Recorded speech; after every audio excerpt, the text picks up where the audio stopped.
The chief rabbi of Israel makes a visit to the White House.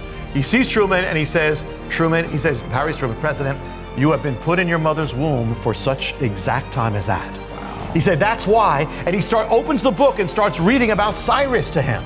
And Truman says, was I used by God? And he says, yes. And Truman breaks down and cries in the Oval Office. This has held up from the days of Egypt to the United States of America. Yeah. Like clockwork, our God is real. One of the things is we're living in a time when the world is trying to dismiss God and say, oh, that's old, we can move on from that.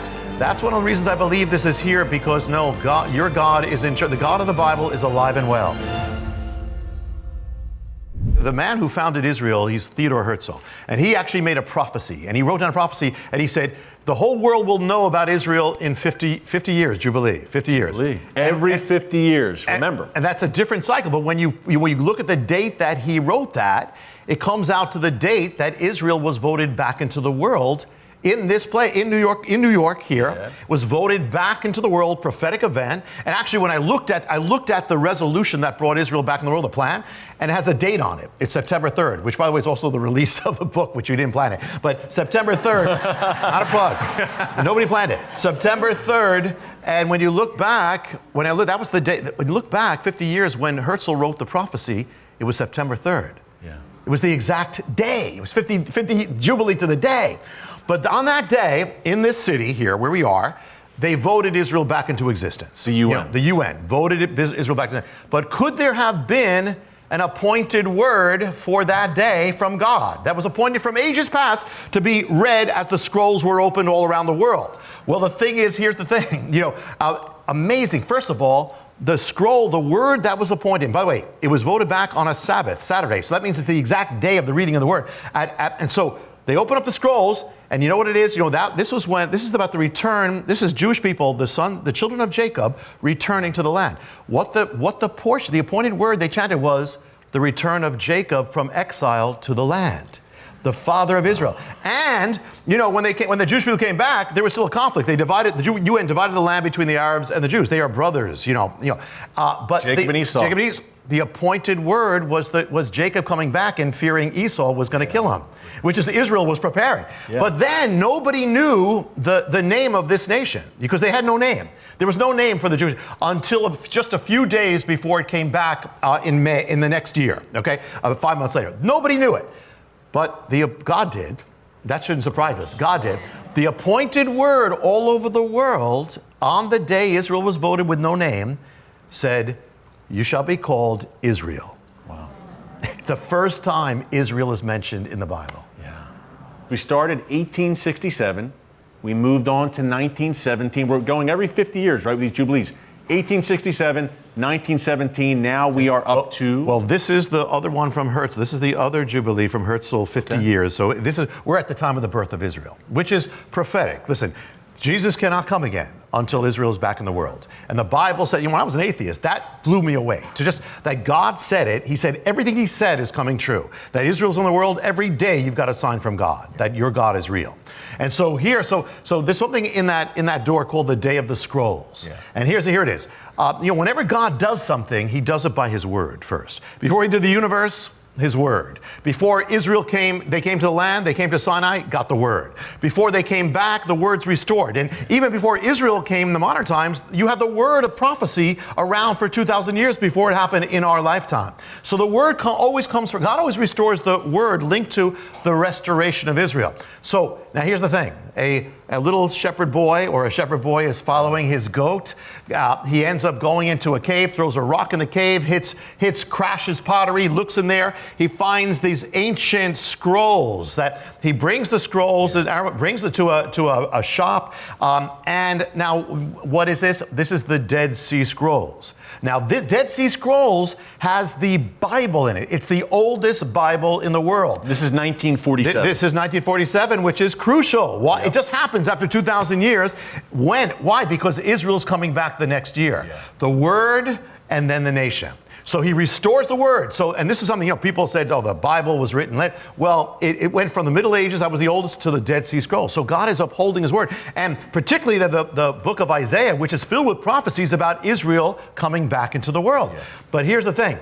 This one guy gets it. They give the scroll to this one guy who's a professor in Jerusalem named Eleazar Sukenik. He gets it and he starts opening up the scrolls on one. He brings it back to his apartment, opens up, and he can't believe what he's seeing. It's blowing him away. He never saw anything like it. He's opening it up and it's being revealed for the first time after 2,000 years. That same night, his son is running into his room, giving him news of something, and giving reports from the radio, because the night that the Dead Sea Scrolls, the Word of God, was now here restored, Isaiah, all that, on that same night, Israel was voted back into the world. Wow. Only God. Only God. You mentioned the little boy and the oracle. It is fiction, quote unquote. Well, it's framed in that. It's framed just like in that, the Harbinger. like the Harbinger. Yeah, but be very familiar to people in a great way, because you're on an adventure. You're on an adventure. That's how I felt. Just the settings. We're in the desert. We're in a cave. We're at an oasis with the oracle. This mysterious, divinely inspired figure. Very cool stuff, my friend. Yeah, that's the way, because when I did the Harbinger, when I first wrote the Harbinger, I wrote it completely nonfiction. Yeah. And the Lord just said, okay, you finished, now rewrite the whole thing. Yeah. Because God uses parables and he uses pictures and images to reach more people. So the delivery system is that, but it's filled with, everything it's filled with is real. Yes. And now even 100%. America, we've all grown up, many of us grown up in America. We've been blessed to live in America, the head nation in the world with power and all. Well, even America and its rise is part of the mystery. Because if you look at it, you had the Ottoman Empire, had the land, but they're against God's purposes here. Sure. So God says, okay, you're coming down. Yeah. So they come down. And then Britain says, we're going to be for this, and the Jewish people are going to come back. God lifts them up to the pinnacle of their power, the British Empire. Mm-hmm. Then, in between the two wars, England turns against this, and all of a sudden, overnight, the British Empire collapses. Right. So God has to have another power to raise up. That is the United States of America. So America rises up just at the moment that Israel needs it. God, even our nation is part of the mystery. Everything we've experienced is part of the mystery of God. For New York City, where we're sitting right now, that's good news, right? Yeah. Okay. That we keep blessing Israel. Yes. And to New York, where we're at right now, and around the world, this really lines up, I think, Jonathan, when I was reading Genesis 12:3. Yeah. I will bless those who bless you. God says to Abraham, I will curse those who curse you. Yeah. In real time. In real time. God keeps his promises. Yes. That's true as a nation, and that's true individually. You bless Israel. I've never met anybody who blessed Israel and wasn't blessed. No. I never met anybody who hated the Jewish people and wasn't cursed. Yeah. Never. Yeah. And this has held up from the days of Egypt to the United States of America, like clockwork. Yeah. Our God is real. One of the things is we're living in a time when the world is trying to dismiss God and say, oh, that's old. We can move on from that. That's one of the reasons I believe this is here, because God, your God is in charge. The God of the Bible is alive and well, and He's in charge of everything. That's right. That's what I believe you all for. Even presidents, even American presidents who played a crucial role in the rebirth of Israel, a prophetic role. Tell us about it. When God, even that, when the Jewish people came back the first time, God had a world ruler, Cyrus, to bless them, to say, go back, to actually bless Jerusalem and come back and rebuild. Cyrus. The mighty Persian Empire. He let them go home from Babylon, from their captivity. Well, when God brought them the second time, which was in our time, which was even bigger, I mean, it's the whole world, did he have a world leader? Well, he did. An unlikely man, a guy who you'd never expect, but all of a sudden, God raises him from almost nothing and makes him the most powerful man in the world, and his name is Harry S. Truman. And Harry Truman read the Bible several times as a youth. And his best friend was a Jewish man, which God would use years later for Israel to come back into the world. And Harry Truman had a love for Israel, and he actually defended Israel. Well, if FDR, Franklin Roosevelt, had remained in power, it's most likely Israel would not have come back into existence. So Roosevelt, in his last election, decides to lift up this guy, Harry Truman. Yeah. Less than 90 days after Truman is sworn in, Roosevelt dies, and Truman becomes the most powerful man in the world. And now Truman is going to follow the mystery of Cyrus. Yeah. He's the first one. Follow the mystery of Cyrus. In fact, first of all, he's going to recognize Israel. He's going to return. He is instrumental in the UN voting Israel back, just like Cyrus was instrumental. We were the first nation, by the way, if you're in the United States, to recognize the state of Israel, the modern state of Israel. 11 minutes after it was declared. 1948, May 14th. Minutes. Yeah. Yeah. So I will bless those who bless you. Hello. And when did America become a superpower? At that same moment. So that all happens. Now Truman, not only that, people don't realize, Truman actually first sent the word to the British Empire, let those exiles go back to the land, just like Cyrus did. Yeah. He said, you let them back. And I looked at the day that he said it was a Sabbath, was a Friday. And the day was an appointed word. And that begins the return. And the appointed word was Moses telling Israel, the first prophecy, in that day, God will gather you back from all the nations and bring you back to the land. On the exact day. And not only that, after Truman recognized Israel, the chief rabbi, Cyrus, he didn't know what he was doing. He just was doing, and God says, I'm using you anyway. And then, but Isaiah says, no, Cyrus, God is the one in charge of you. So Truman also had a Cyrus, like an Isaiah in a sense. The chief rabbi of Israel makes a visit to the White House. He sees Truman and he says, Harry Truman, President, you have been put in your mother's womb for such exact time as that. Wow. He said, that's why. And he opens the book and starts reading about Cyrus to him. And Truman says, was I used by God? And he says, yes. And Truman breaks down and cries in the Oval Office. And he says? Well, a little while later. Now he's jumping the gun. It's too good. I can't keep it all in. Cyrus would sign his inscriptions saying, I am Cyrus. You can find it, I am Cyrus. Years later, Truman says these words, I am Cyrus. And one of the mysteries here is that when God does like one Jubilee, he prepares the next one and plants the seed. So when he does one, so he's got one Cyrus. In the reign of Harry Truman, that Cyrus, the first American Cyrus, is born a child, Donald Trump, the next Cyrus. Born in the time of Truman. That's going to be another mystery. Yeah, that's called a teaser in TV, folks. Wow. And folks, we prayed before that this book is going to shake the nations. I believe it's going to have that kind of impact. Okay.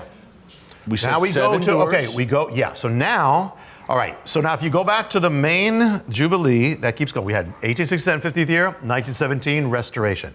Count 50 years. See, every time there's going to be a restoration of what was lost. That's Jubilee. You shall go home. Everyone shall return. So count 50 years from 1917. It takes you to the year 1967.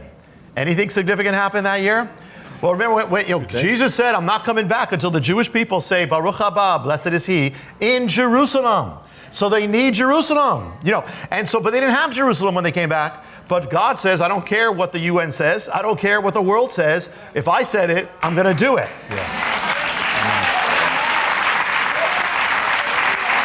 So, amazing thing, it all's going to happen, and that year is going to be the year. Israel didn't ask for it, actually. It just came upon them, and Israel enters that year. Jewish soldiers, after 2,000 years, enter the gates of Jerusalem. For everyone shall return home. The owner shall return home. The Six-Day War. Six-Day War comes upon them. And how does it happen? It happens because the Soviet Union, the godless, anti-God, anti-Bible, anti-Jesus Soviet Union, sends a word to the Arab nations false that Israel's going to attack you. That causes the Arab nations to line up to destroy Israel. That brings about the Six-Day War. That brings about Jerusalem. So the Soviet Union brought about biblical prophecy. Wow. And that tells you something. Yeah. If God can use the Soviet Union, he can use any problem in your life to accomplish his will in your life.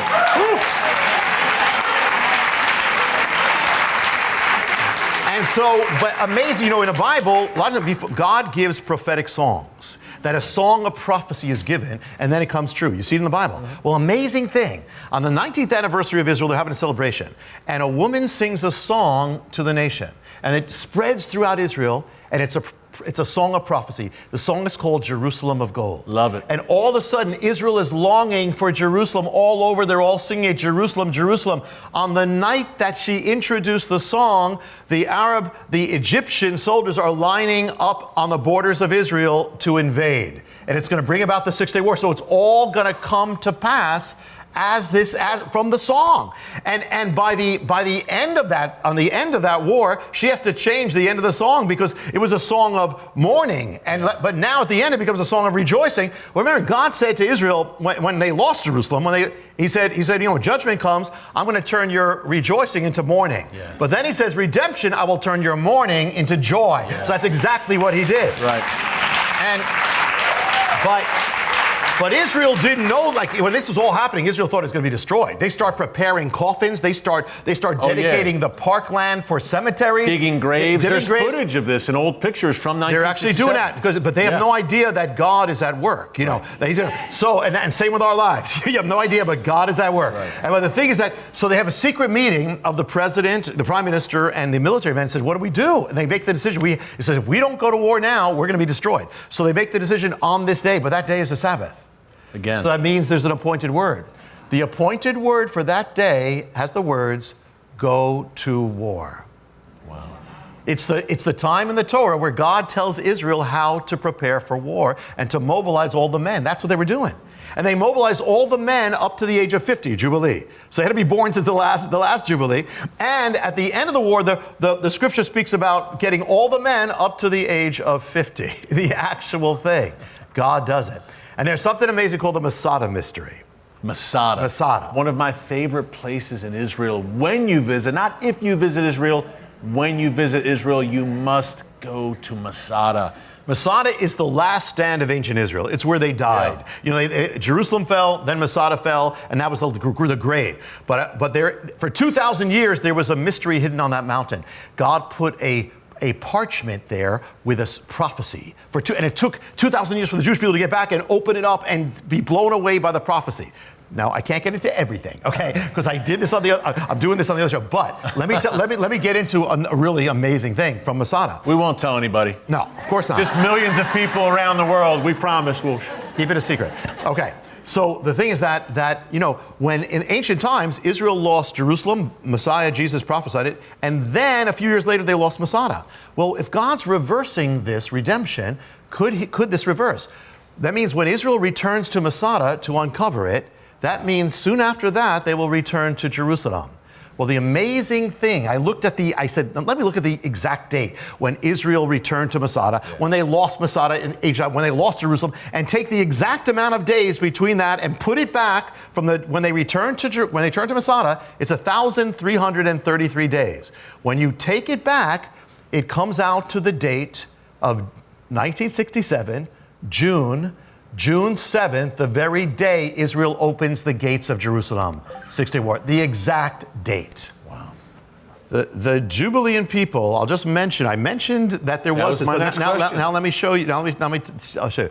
I told you they all began in 1867. There was this kind of mystery gathering of Jewish believers. The man who called that gathering, who called it all together, was born in 1817. He was 50 years old, and then he has the gathering. He's the first one. Wow. In that year, 1867, another child is born, and when he turns 50, he will play a central role in the next Jubilee. For 2,000 years, there hasn't been Jewish soldiers in Israel. This man is going to lead the first Jewish soldiers back to the land in the year of Jubilee, and he's an Irish Christian. And his name is John Patterson. He actually he was born in that Jubilee. He plays it in that one, and he actually becomes the godfather of the Israeli army because of him. And before he dies in 1947, as Israel is going to come back. Before he blesses a Jewish family, and that family is the Netanyahu family. Wow. Before he dies. And there's so much more, and then. In 1917, another child is born in that Jubilee who's going to become a rabbi, Shlomo Goren, and he's going to be the one to sound the shofar, the trumpet, in Jerusalem on the day of Jerusalem in that Jubilee when he's 50 years old. Now, there's another person who was born in 1907, but I cannot divulge it until I talk to that person. But very crucial in this, but it goes all the way up to now. Yeah, and the 6 Day War, Jonathan, the way it unfolded, and you unfold it beautifully in the book, The 6-Day War, to me, was proof of God's hand on Israel. Yes. All the cards, all the odds were stacked against them. Oh, yeah. And to retake Jerusalem, they didn't expect to retake Jerusalem in that war. They told the people, actually, they said, stay away from Jerusalem. They were afraid of the world with that. They said, but God just forced it. You know, God is going to do it. And notice, every Jubilee is leading up to something. It keeps on building and growing and going to the next one. So, yeah, and this is actually going to lead to the next, we could just, there's many more mysteries of the, but this is going to lead to the next door, which is going to take it right up to where we are right now. The mystery of the Jubilee really is the secret really of the end times. Because what is the mystery? It's that everyone shall return to where you left. So it's return. Yeah. So that the mystery of the end times is return. One is that everything has to go back to where it was at the beginning of the age. So you got the Jewish people were in Israel, they got to go back to Israel. They were in Jerusalem, they got to go back to Jerusalem. But the mystery even gets bigger, because the whole world is going to follow this mystery of Jubilees. The whole world, because this is called the Dark Jubilee in the book, in the Oracle. And that is the world 2,000 years ago, at this time when the Jews were in Israel, wasn't Christian, it was pagan, it was unchristian, anti-Christian. Rome, it was pagan. Yeah. That means the world in the end is going to return to its anti-Christian state. It's unchristian, it's pagan state. Not everybody, but the mainstream culture. And so what are we watching every single day? It's the mystery of this return. Every day that the world throws off another thing and say, I don't want, and we're saying, what's going on? It's the return. Everything is being set in motion. It's going to be a rematch at the end, you know. Yeah. But the good news on that, there's another return in the book that I have to say, because where was the church 2,000 years ago? It was in Jerusalem. It was the book of Acts. It wasn't established, it wasn't comfortable, it wasn't rich. It was radical, revolutionary, filled with the Spirit, and world-changing and history-changing. That's right. And what that means is, though we see a great falling away, it means that in the end, God is calling the church to go back home to its original state, which is radical, revolutionary, world-changing, Spirit-filled, and unafraid, bold, uncompromised. So even though we're seeing all this and we're seeing people fall away and all that, those who stand will be transformed into what they were, the apostles and the disciples. Yeah. That's why Jewish believers are back, because that's what it was at the beginning. Yeah. You know, the church in Israel were together at the beginning. They haven't been together until now. So it's all coming back. So that's a call for all of us to rise to that calling. So, and even when persecution comes, listen, it was that way back then. Right. That will help mold us to become the apostles, disciples of God we are called to become. Yeah, wow. It's an exciting time to be alive. Yes. We live in perilous times, but we live in Bible times today. Yes. And it's so encouraging. People are praying, I say this all the time. People are always praying, Lord, and many I wish I lived in Bible times. Congratulations. You've arrived. You're right. Now again, we're only given, we're touching doorknobs here on the doors, but I got to do this because it ultimately is about each of us. Yeah. This mystery is about each of us. Because what's the mystery? It's about coming home. Our whole, in this world, we're never at home. And the older you live, the less you're at home, which is weird because we're not home. But what is salvation? Listen, what is the Jubilee? It begins where you're leaving a land, you're leaving a place that you had. Well, look at the beginning of the Bible. We left our home. We left our time with God. We left our place. And so what is salvation? It's Jubilee. It's coming home. It's returning home. Jesus is our Jubilee. And it's returning home. So he's calling. So our whole salvation is Jubilee. He's calling you to become what you were meant to become from the beginning. Restoration, coming home, all that. And that's why I put in the book, it gets very personal at the end, but also that God wants us to live the power of the Jubilee. If we're seeing God, we're seeing all these things so real, so God of Israel, that means he's your God too, so he's just as real for your life. And if he doesn't forget his promise to Israel, he's not going to forget his promise to you. Yes. And if he's going to, so in the same way, if he's going to restore Israel, he's going to restore you. Yeah. Okay, and what is this all leading up to? Missing piece. Listen, this all began when, it wasn't when just Israel left the land, someone else left the land. Messiah did. The ultimate Jubilee is the king was separated from his kingdom. But the return is saying that the king is coming back to his kingdom. He's returning again, and we need to be ready. And I will just say, and I could just touch it, but there is a seventh door. The seventh door is a mystery. Okay, if you do it. But I will say this. When you read the end of the Bible, what do you read? The tree of life was gone, now it comes back. Everything was gone comes back. It's coming home. What is heaven? It's just like Israel came to Jerusalem, we're coming to Jerusalem. Yeah. And that is the final home. When we come, heaven is the final mystery. That's our ancestral land. That's where we belong. That's where God is calling us. When we get to heaven, we're going to say, we're home for the first time. Yeah. That's what it's all about. And it goes on forever and ever and ever. He's going to restore, wipe away every tear from our eyes, and no more death, no more pain, no more mourning. That is the ultimate restoration. It says, and then he will be ours and we'll be his. That's our possession. God is our possession and we are his. Wow. That's how it goes on forever and ever and ever. Folks, the book is called The Oracle, the Jubilean Mysteries Revealed.